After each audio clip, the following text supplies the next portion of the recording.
Good afternoon, ladies. We're going to start right now, and we're also on Facebook JAMZ on the Facebook Live on the 99 JAMZ page. So I want all of you to spread the word and let everybody know. So good afternoon, everybody watching. Moms, dads, aunties, uncles, grandparents. Welcome to the world's greatest baby shower event.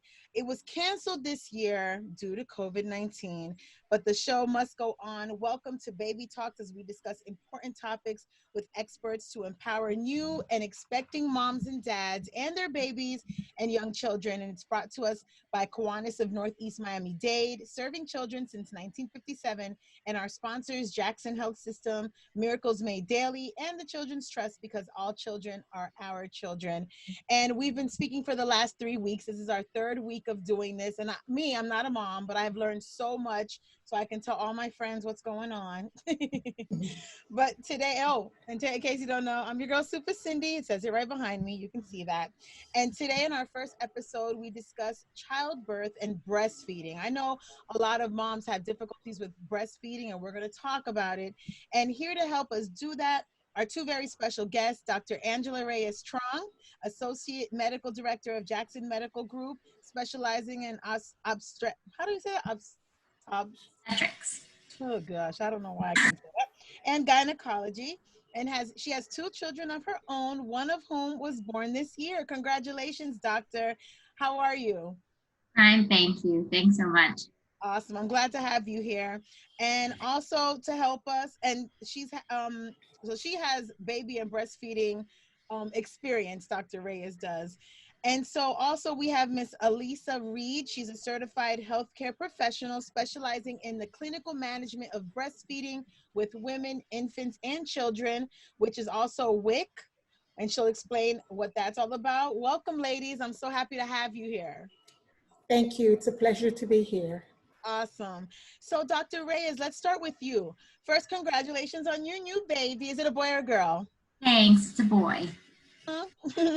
And we are so lucky to have you on our show today with your professional and personal firsthand knowledge.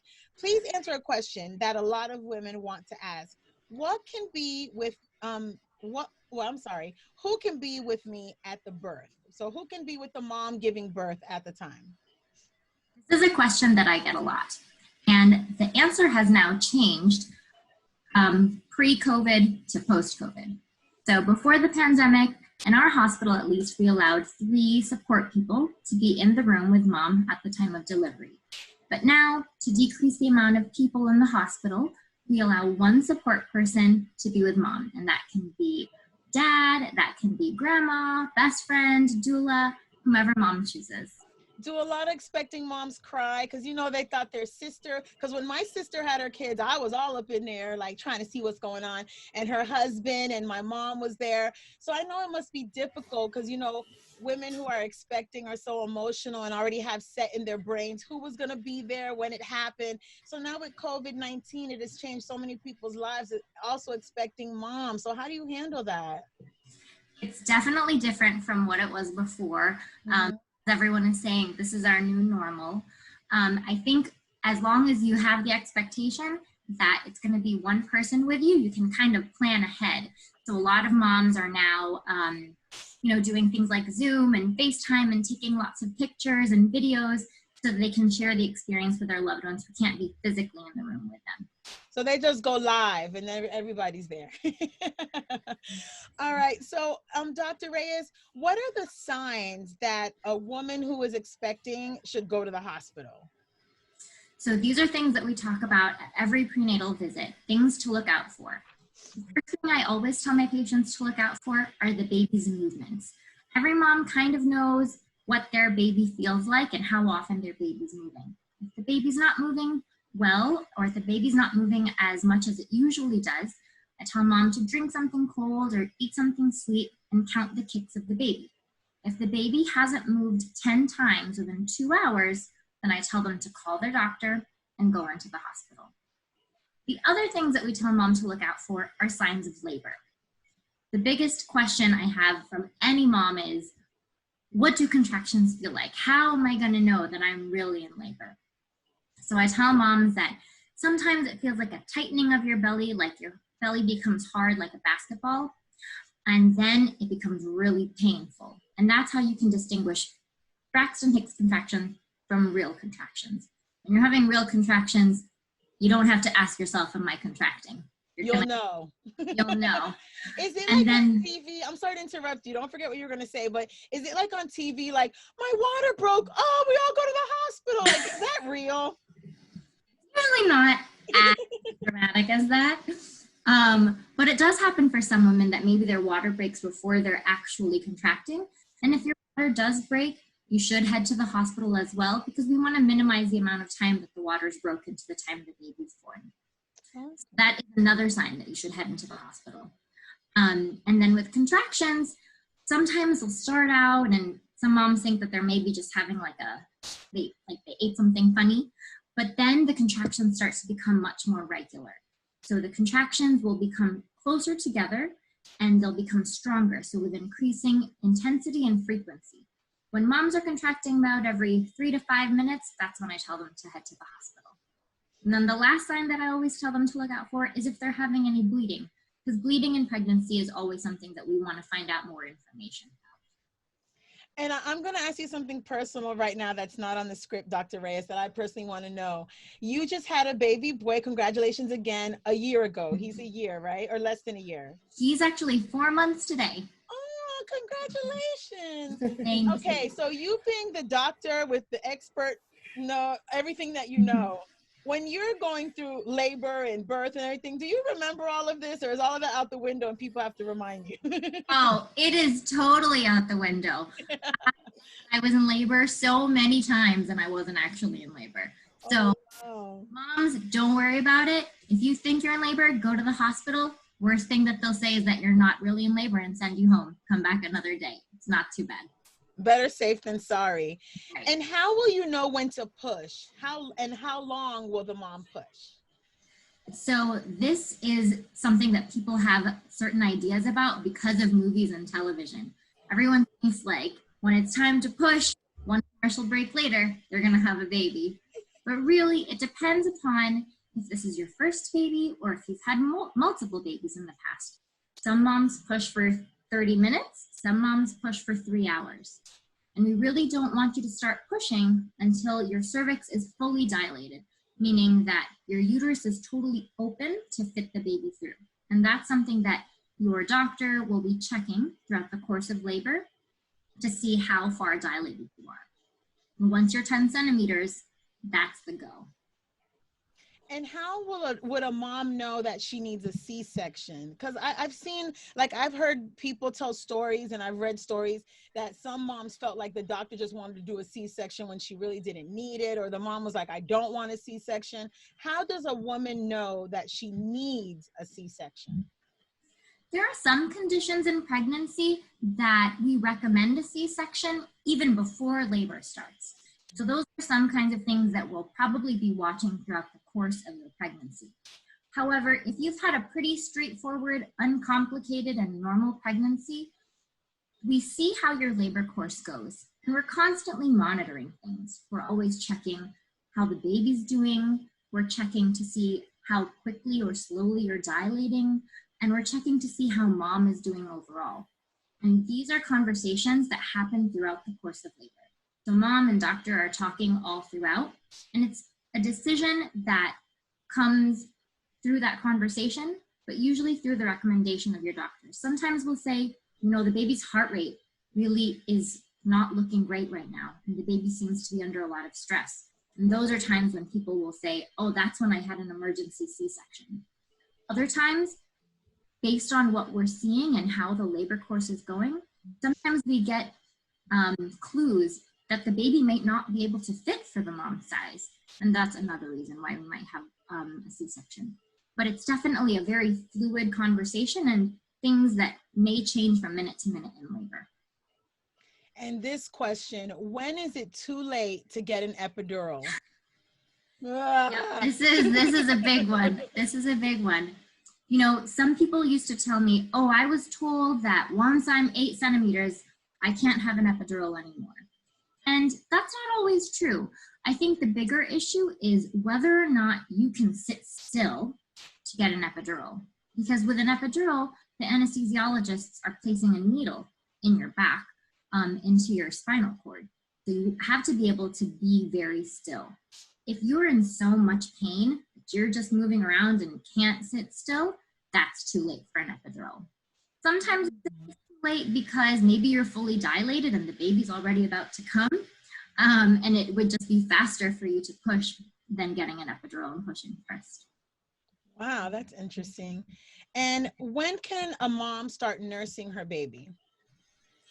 We want mom to start nursing her baby as long as it's safe for her and the baby as soon as possible. So at our hospital, we have something called a baby-friendly recognition. Mm-hmm. That means that as long as mom and baby are both healthy and doing well, as soon as the baby's born, the baby goes straight up to mom's chest, and we like the baby to spend the first hour of life with mom. That's called the golden hour. And that really promotes the baby and mom bonding. That allows the baby to try and find mom and start nursing as soon as possible. Is that when they lay the baby on the mom's chest, skin to skin, so she could smell her mom? Yes. And the dad too. I like that. Yes, a lot of dads do skin to skin as well. We actually let the baby stay with you as long as the baby's doing well. You don't wake the baby, wash the baby, anything like that, because of how important that first hour is. And when will a mother's milk come in? A lot of moms get frustrated by this because they feel like they're not making enough milk for the baby within those first couple of days. Maybe they just only have little drops or something called colostrum. But we have to remember that the babies are still very small and the baby's stomach is not very big and doesn't require too much in the first few days of life. And it's very frequent that mom's milk doesn't really come in until she's home and already discharged from the hospital. So that's okay. Okay. And how often should a mother breastfeed? In the first few days of life, we do recommend that mom breastfeed pretty frequently, and it's exhausting.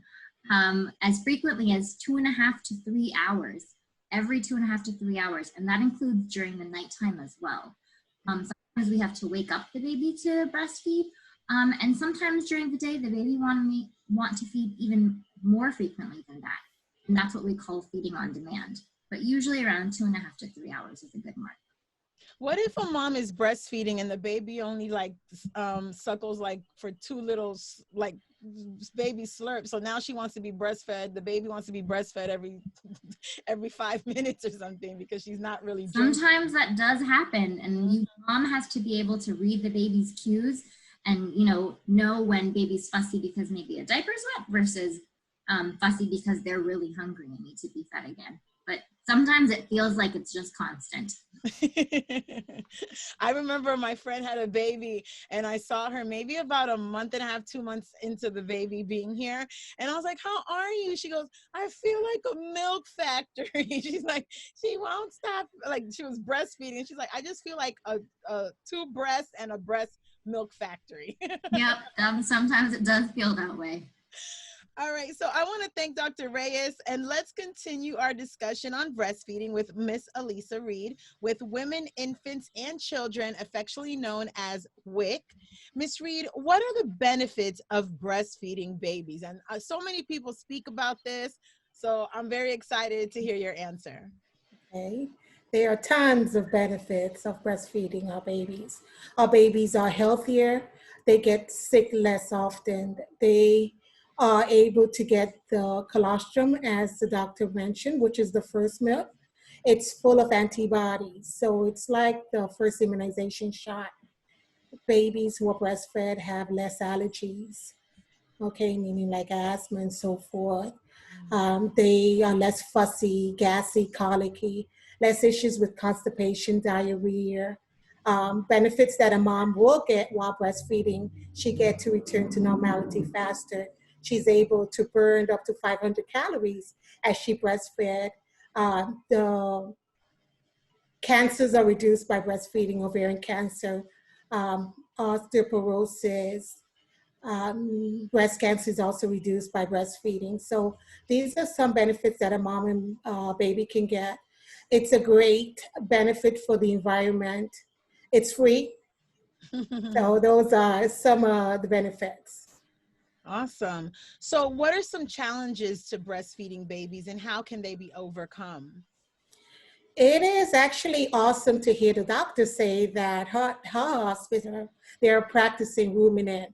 That is one of the major challenges that we do have as supporters of breastfeeding babies and mom. A lot of hospitals are not practicing that ruminant. So it's important to know that if a baby is born without any medical conditions, the first thing that we want to do is skin to skin. It's the best way to get the baby, as the doctors say, bonded with mom. It's the best way to be able to smell the food, okay? And it's the best way to latch on. It actually helps to regulate the baby's temperature as well, and there's less separation anxiety. So those are some of the factors that what happens with separation with mom and baby immediately after birth. It could be because the baby was born prematurely, or perhaps there's other issues that is happening. This is one of those major parts that is lost. So we want to get the baby to the breast as soon as possible. That way we are able to reduce a lot of the issues such as nipple confusion, which tend to happen when the babies are given the pacifiers and bottles of formula. Baby's stomach, yes, indeed, is very small. The stomach is the size of a cherry at the beginning. So it's important that the baby is going to the breast continuously, feeding very often to actually trigger the mature milk to come in. And that usually happens around day 3 and day 4. That's interesting. I never thought of how small the baby's stomach is until the both of you just said it. Mhm. So how can a husband or a partner be involved in feeding the baby if they decide to breastfeed? Okay, that's a great question. And I know, as the doctor was saying, once you just give birth to a baby, the demand of the baby is really high. So a lot of times we are finding ourselves that, yes, our visitor, our partners, our husband wants to help to feed the baby, but it's important that we recognize that the first 6 weeks is really and truly a make it or break it in the breastfeeding world. That's when we can really make a lot of milk, okay?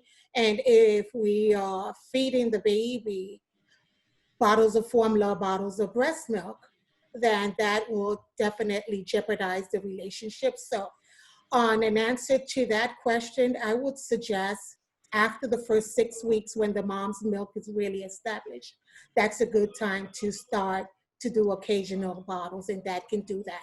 There are other things that dad can do, as well as mom support system, to help out with this time, because it's important that the mom is getting rest.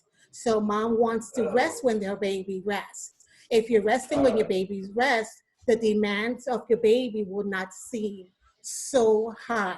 So yes, you want to rest when your baby rests, so you are ready to feed your baby every 2 hours. So take them naps with the baby, in other words. Right. If they decide not to breastfeed the baby, can the baby still be healthy? God Okay, bless you. that's a great question. It's important to have, I would say, options. Yeah, that's the word. Okay. When it comes to being healthy, the best way of a baby being healthy is with mom's breast milk. But if she chooses to do the formula, she wants to make sure that she is giving baby formula. All milks are not equal, and the first year is super important. So if you choose not to breastfeed, then you want to make sure that you're providing your baby with baby formula. There's other option if she doesn't want to really have the baby on the breast. She can hand express her milk. She can also pump her milk, and that's a way that her baby will get some of those benefits that I mentioned that the breast milk provides. Okay. Is it safe to breastfeed during the COVID-19 pandemic? That's a great question. I know it's a pandemic that have taken everybody by surprise. So yeah, we're panicky, but it's important to know that, again, breast milk has antibodies, which is, protects babies. So you want to practice very safely, using the PPEs, washing your hands frequently, wear your mask if you have to wear your mask, wear your guard shield, wear your gloves and so forth when you're caring for your baby. That way, baby's chances of, getting the COVID is really reduced. Okay. Can you please explain, Miss Reed, what breast changes a mom should expect after giving birth and what she needs to do about it? Okay, great. Okay.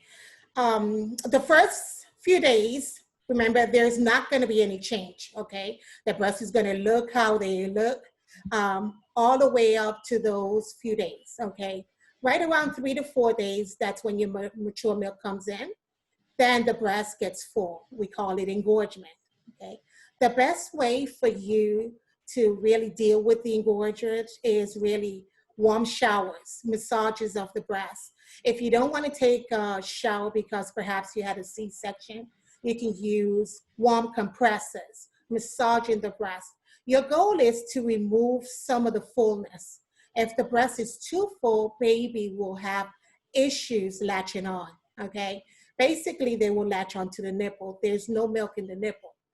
The nipple is very sensitive, so it's expected those first few days as your baby suckling at the breast, the uterus is going to contract, and of course, you may have a little tenderness, but it should not cause pain, okay? They should not crack, they should not bleed, but a lot of times this happens, and it's because the changes that took place in the breast, it's not being adjusted. So you have to really make sure that you're not waiting until your baby wakes up hungry to feed your baby. You want to watch those early signs of hunger, and you want to get your baby to the breast when it's less full.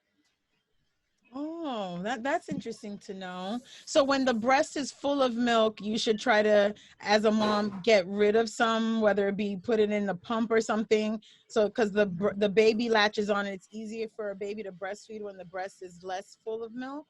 Yes, it's really and truly, you don't want to pump. You can hand express, because how you make milk is supply and demand. So if the baby is feeding frequently and you're pumping, then you will make more milk than you need. So the goal is just to soften around the base of the nipple, which is called the areola. That way the baby is able to latch better onto the breast, not onto the nipple. Okay, perfect. Well, time is actually running out, and I've had so much fun learning from the both of you. But I wanted to ask Dr. Reyes and Ms. Reed, do you have any brief closing remarks or contact information, especially on parents and moms to be moms already who are watching, that you would like to give out to us? You can go first, Dr. Reyes. Sure. You know, at the end of the day, what we're looking for is a healthy mom and a healthy baby, and that's our main goal. And if there's any moms out there that are looking for a clinic to go to or need an obstetrician, we're happy to see you at Jackson Medical Group. Our number is 786-466-8444. And Ms. Reed? Thank you. Yes, just want to say that we here at WIC, we are here to help. So if you are pregnant, you are breastfeeding, you are recently postpartum, have an infant or child under the age of 5, please call us. Set up an appointment at 786-336-1300. You can also link us at social media. We are on Facebook and Instagram at Miami-Dade WIC. We are also on social media, and you can find us as miamidadewic.org. Miss Thank you. Reed, when Yes. a person, quick question about WIC. When a person finds out, a woman finds out she's pregnant, at what point does she apply for WIC? Do you know that? Immediately. Oh, okay. Immediately. Oh, so she doesn't have to already have the baby to get WIC. Oh, no, no, no, no. We want to see her immediately because what WIC is made up of healthy babies, healthy moms. So basically, we want to make sure that this mom is eating proper nutrition food. She is meeting with a nutritionist. She's getting everything that she needs to make sure that she has a healthy baby. So as soon as you find out you're pregnant, you don't even have to go to the doctor. Just go ahead and call us, make an appointment, and we'll be able to assist her. Well, that's all the time we have with the both of you for part one of the world's greatest baby shower. Dr. Reyes and Miss Reed, thank you so much for being our guests for the first half. And thank you to the Kiwanis of Northeast Miami-Dade, serving children since 1957, for bringing the show to us. And to our sponsors, Jackson Health System, Miracles Made Daily, and the Children's Trust, because all children are our children. Parents, stay tuned for the next episode. In a few seconds, I'm gonna let these ladies go and let the next guest come into the Zoom. And it's all going to be about fatherhood and father involvement. And I'm super interested in hearing what they have to say about this. And also, we'll give you out information about our competition and prizes coming to you. And I'd like to thank the both of you for coming in. One more message I have to say is make sure you please fill out your census form. It's easy, safe, and confidential.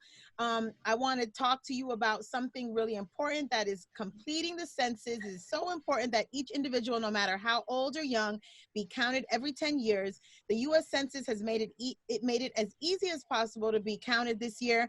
There are a number of ways to take the census, including online, on the phone, in a call, or with a smartphone, through the mail, or in person by visiting public kiosk at post office, libraries, or community centers. The census is also available in 13 languages online. Hello, no excuses. It's also safe, as the information must be guarded by Census Bureau employees. By law, there was some concern that the 2020 census would ask individuals about their citizenship status in this country, but that won't happen this year. In fact, the Census Bureau cannot release any identifiable information about individuals, households, or even businesses to law enforcement, federal agencies, or even the president. Okay, so you don't have nothing to fear. And so stand up and be counted, and make sure we get the necessary funding for our schools, roads, libraries, parks, healthcare, and other services. So Dr. Reyes and Miss Reed, thank you so much. I'm about to let our next guest in. You guys could say goodbye, and your information was amazing, and thank you. Thank you. Bye, ladies. Bye.